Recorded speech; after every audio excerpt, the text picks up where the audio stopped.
See what the world's turned out like. Well, I always said, watch out, brother, for that long black track. Because this one right here is a good one to ride. Excited about it? Yeah. It's good. The fog is burning off. I think it's going to be a good day. Well, it's the first time I've been on a trip like this. Oh gosh, it's really neat. I mean, to get to go out places, see, I get to go everywhere from the nursing home. I see all this forestry. I see hills. Lakes, mountains, valleys, waterfalls, wildlife, everything that you'd want for a great adventure.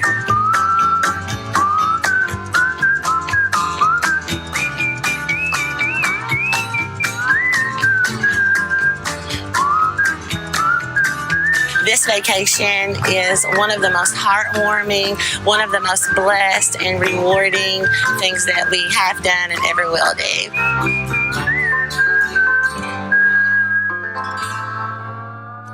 Okay, what do you guys think about that? That's fun stuff, right? I get the job where I get to do that kind of stuff. Now, that's the job to have, isn't it? Okay, so a little bit about risk. It was really risky for them to film me at 3 o'clock in the morning in that video, wouldn't you say? Do you think that's risky? I do, I'm just saying. Go ahead and, are you going to pull that up? Because there we go. So what does it mean to have risk? And I'm going to fly through these because I know we don't have a lot of time. And I want to tell you a couple of stories that you're going to love before you get out of here. Risk. What is risk? I don't have to ask Sherbert Community Center, right? They showed us a great world of risk. Risk is all about danger, peril, something imminent's going to happen in your life, right? Who has a child? I have a 16-year-old daughter who's learning to drive. That's some risky business right there, let me tell you. Flip on through, Ronnie. Upside risk and downside risk. Has anyone heard Dr. Thomas talk about surplus safety? All right, awesome, or else you would be there right now, correct? Okay, so risk, what does risk really mean? That something unexpected could happen. Something unexpected will happen when you take risk, right? It's just, is it going to be something that promotes meaning and growth in our lives? Or is it going to be something that might batter us up a little bit? You all took risks by coming here today, right? This hotel's kind of risky, right? Yeah? Flip on through, Ronnie. I'll tell you a quick story about risk that we love. Risk-taking is a normal part of life, and you can just look at those slides. The full PowerPoint you can download from the website. It has about 20 slides, I think. I took a few out to save some time here today. But when you think about risk-taking and how that's such a normal part of our life, look at all the things that we do every single day that are kind of risky. She's going on ahead of us, so that's okay because I do that too. How about eating? Is it kind of risky sometimes to eat? Is it kind of risky sometimes to walk? Do we put the elders in that same category? Things are too safe in our homes? I'll ask my nurses, are things too safe in the home? Nurses, absolutely. So sometimes in our homes, when I visit, I hear some of these things. Well, I don't know about the hot coffee. The hot coffee's kind of risky to have. Well, who wants lukewarm coffee, right? Not good. Is going outside kind of risky? How about contact with kids, infection control? Is that kind of risky? You guys know all about that, right? Well, flip on through. I want to show you all a picture. So we took some elders parasailing. We had these two beautiful ladies who are in our quality of life director's office, and we were planning our trip to Myrtle Beach in 2012. And they were Googling, what are some things we can do out in Myrtle Beach? Parasail. Well, what's that? What's that? Well, you go out into the middle of the ocean, you get hooked up to a harness, you go flying through the air. Yeah, we want to do that. We want to do that. So they call me, okay, so the ladies want to go parasailing. How do you feel about that? Well, I feel okay about it. Let's see how Linda, one of our nurses that really helps with the vacations, let's see how she feels about it. She said, I feel good. I'll be praying about it. So I'll be praying about it. Well, a liar. Okay, so we don't ask, can we do things? We ask, how are we going to be able to do this? So I talked to our legal team. How can we help the elders parasail? Into the middle of the ocean, they said. Yeah, into the middle of the ocean. So, okay, well, these are the things that we just to make sure that we do. Let's just make sure that we've checked out the company that's doing the parasailing. Let me run some checks on that. And if they want to do it, then we're just going to go ahead because it's their life, right? Does everyone agree? If I live to be 90, 100, 80, 50, I'm going to be 40 this year. It's my life, right? So if I want to parasail tomorrow, I should be able to do that. It's always my life. So here's the great picture of our team getting suited up to parasail for the first time out in Myrtle Beach last year. So I'll tell you how the story went because it all looks beautiful in this picture, doesn't it? Doesn't it? You look at that picture and you think, oh my gosh, this is a dream. Look at this. So we get out. It's a really windy day out on the ocean this day. We get everybody suited up. I'm a nervous wreck because, I'm all for promoting risk. Don't get me wrong. But at the same time, I'm thinking in the back of my head, if this goes down, I'm going down with it. If this goes bad, it's going to go very, very bad. You guys understand what I mean, right? And so we get out to the ocean. And that's when it really hit me what this was going to mean, what this was going to entail. So we're out at the side of the ocean. Let me paint the picture for you. All of us, me, Miss Linda right there, Miss Ronnie who's over there trying to run my PowerPoint for me. We're all out at the ocean with the elders who are going, and with the staff, with the people who run the parasailing company, and they bring the big raft in. And then it hits me, oh no, they're really going to transfer in the middle of the ocean from this raft into another boat. I'm like, oh. This is really getting risky right now. So I'm standing there, and the waves are like, whoosh. Like the boat's going like this while we're trying to help the elders get into the life raft to take them out. So I'm like, all right, so this is good. This is good. So I won't forget, this is how it went. But everybody gets in the boat, in the raft. I'm sorry, Ronnie. This is a great story. Everybody's in the raft. They're all set up. They are ready to row. I look at Linda and I said, did you say you were going to pray? Because, this is the time. This is what we do it. And so Linda's like, okay, that's what we're going to do. We're going to pray. And we're there on the beach. The raft's there. The elders are in the raft. The waves are coming. I'm looking at Ronnie going, I'm Ronnie, hold on to the elders. And so I'm like yelling, hold on to the elders. Because, it's bouncing and I can just see, before we ever leave the shore, the elders are going into the ocean. This is what I'm envisioning all at one time in my head. The elders are waving at me, Angie, we'll see you when we get back. I'm not going out there. I didn't have a death wish. Okay. So Roddy, all of a sudden, the only person that falls out of the boat, give it to her. Right there. The only one.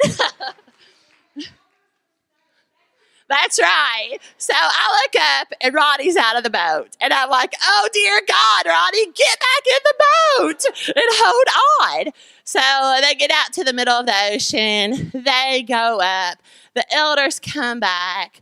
I text the owner of the company and say, okay, it's safe. Everybody's safe. They're back on the beach. And like, yes, we did it. Well, so the elders come off of the boat. They are exuberant. They are, we saw dolphins. You will not believe the things that we saw. We're going to go again. Oh, we are. Well, can we schedule that for another day? Oh, yeah, not today, but we're going to do it again. I was like, whew. But risk, right? So risk is hard, isn't it? It's hard for us to help people to take risk because all of our lives, what have we been taught? We've been taught to be safe. We've been taught to take care of people, haven't we? As if they were our own, right? I can remember working as a CNA several years ago in a nursing home when I first started in long-term care. And I can remember working as a CNA and having my people, and they were mine, and they were all mine, right? And I could dress them, and I could do whatever I want because they were mine, right? You all never heard of that, have you? And so I know better. And so anyway, I can remember that and that mentality and how that still goes on today. It's how that still happens in places and how we fight that institution every single day. So it's how do we start to really take risks? And those are some of the things that we do with our vacations. That's just one story. We've had some huge success stories. Has it always been amazing? Yes. Has it always been hard? Yes. Both things. Risk brings a great reward. Growth into the lives of myself, plus growth into the lives of the elders. So as they come off the beach and they hug my neck and they're like, thank you for the opportunity, right? Thank you, because I never thought that I would ever be doing this. Because we took people from rural homes to Myrtle Beach who had never been out of their communities. We took a lady who is 86 years old who had never left her town. Had never left the town of Elizabethton, Tennessee. Never in her entire life. And she had a boyfriend at the home. She had a boyfriend, and he wanted to go, and he wanted her to go, so she decided she would go with him on the vacation to Myrtle Beach. And as she got into the hotel, all of the rooms were oceanside that night. Are you showing the picture? Yes, of Miss Bernice. As she got into the hotel that night, I went into her room to welcome her. And as we walked in, we could hear her sobbing. It was 10 p.m. It was pitch black. She could not see the ocean, but she could hear the surf coming in. And she said, I never thought I would hear the ocean. She said, I never thought in my entire life that I would hear the ocean. Isn't that amazing? Great risk brings great reward, right? Certainly can. And that's Miss Bernice's story. She had never ridden in a bus. She had never stayed at a hotel all of her life. She had never done those things. And she said to me, well, I never had need to do those things. I never had need to do it. And so that's Miss Bernice. She's no longer with us, but getting to know her, we all grieved so heavily when she passed because we were a large group of about 120 people on that trip who just really got to know Miss Bernice and love her dearly for the things that she was able to teach us and how if we can just live in the moment, because we don't always do that, right? Well, you want to roll on up and we'll talk about James for just a minute. So here's James. He's from a mountain town in eastern Kentucky, Beattyville. I bet no one here has ever heard of that. Oh, well, except you. Beattyville, Kentucky. That's where James lives. He's been there his entire life. And as we took out to Myrtle Beach, he was amazed from the first moment he got there. We went out for breakfast the next morning, and I met him at breakfast and sat down at his table. The thing that he said to me is, this is a fine establishment we've got here. And I said, you're right, it is, James. And then he said to me, you know, I never did go on vacation.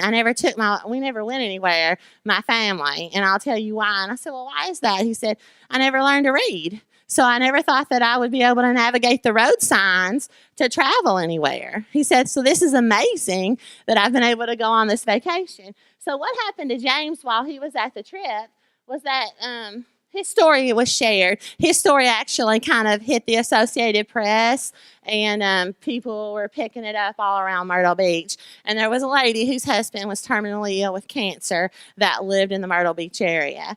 And they picked up James's story. And the amazing thing about this is that they instantly connected, right? They instantly connected to James and to his story. So they contacted him.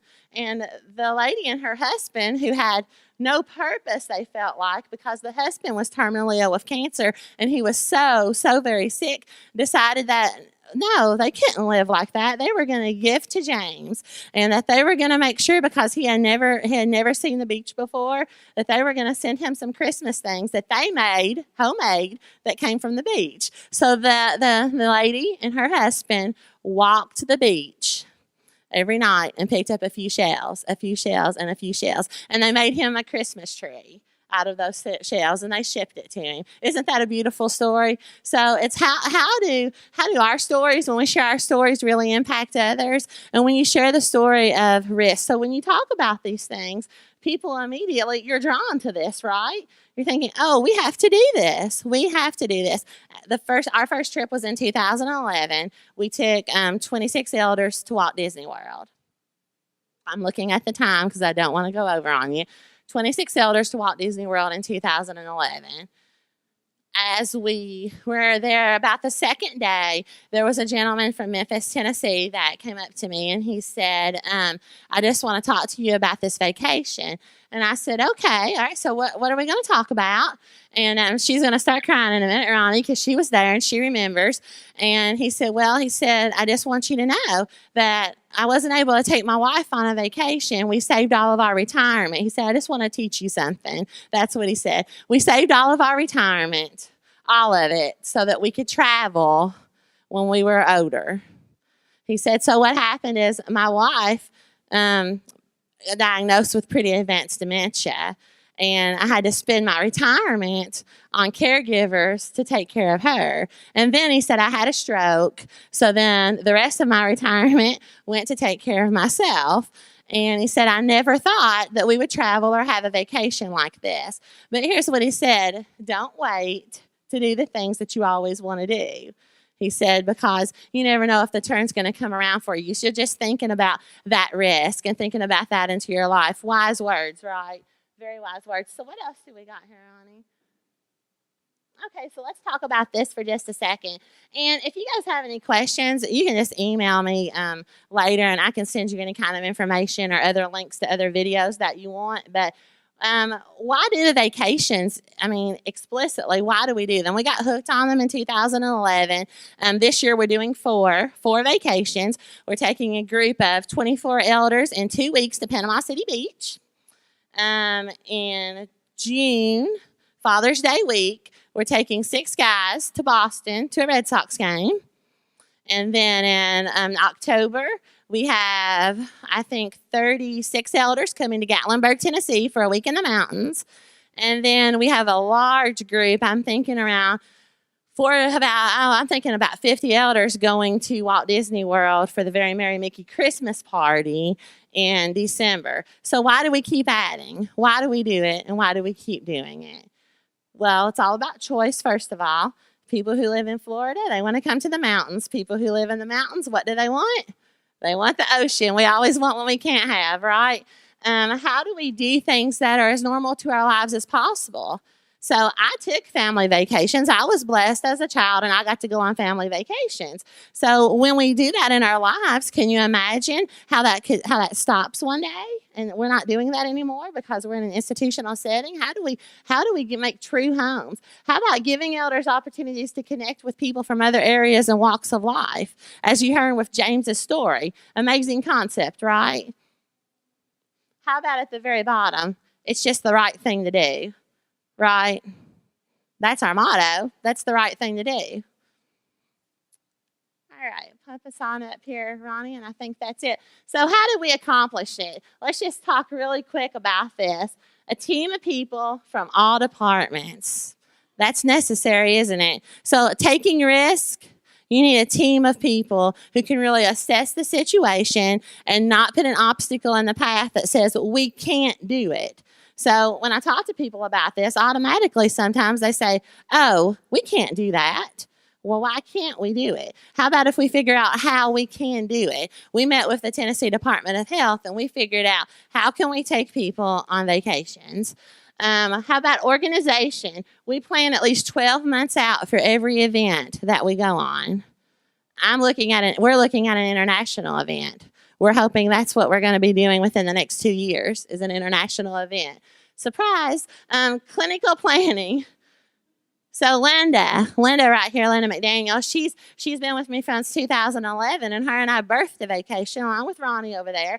And how do we, as a nurse, how do I look at this? How do I assess? How do I She pores over doctor's orders. I mean, because there's limits. We can't take people with oxygen, can't travel with oxygen on planes. It's things like that can't be done. So we have to look at the elders who are attending. We have to kind of assess who can attend this one and who should go on the other one.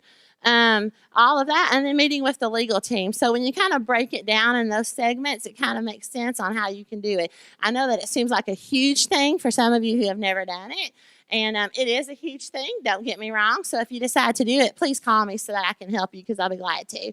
I think, is that it, Ronnie? Oh, so here's a few other risky activities we do. Sorry. We do overnight camping trips and regional events. We do an Elders a Dream Come True program. So we've done everything we've done the tandem skydive. We did that in Florida. The parasailing, we do helicopter rides. I had a helicopter land in the parking lot of the home that I worked at. Jet skis, four-wheelers, motorcycles. We do a summer camp program for our employees' children. So it's not a daycare, but we offer a full summer camp that has, all right, thank you. That is a 5-day-a-week program so that we save on childcare for our stakeholders. Absolutely amazing concept, and the elders love it. And then, of course, what everybody else has, right? All of the pets, alpacas, all of the zoo that the elders want. We try to get that in the home. So all that's a little bit risky. And are there any questions? I just want to field if we've got 5 minutes. So if there are any questions I'll take them. Okay. Are you giving the codes? Are you giving these codes? Well, I didn't know. All right, so that's all I have. I just wanted to be brief, kind of introduce what we're doing to you, and email me. You can get the full PowerPoint on the website that has all of them, okay? Email me. Let me know if you need any help. I know these girls are trying to figure out how they can go to Disney World. I told them to come join us in November. We'll have a big party. Come on.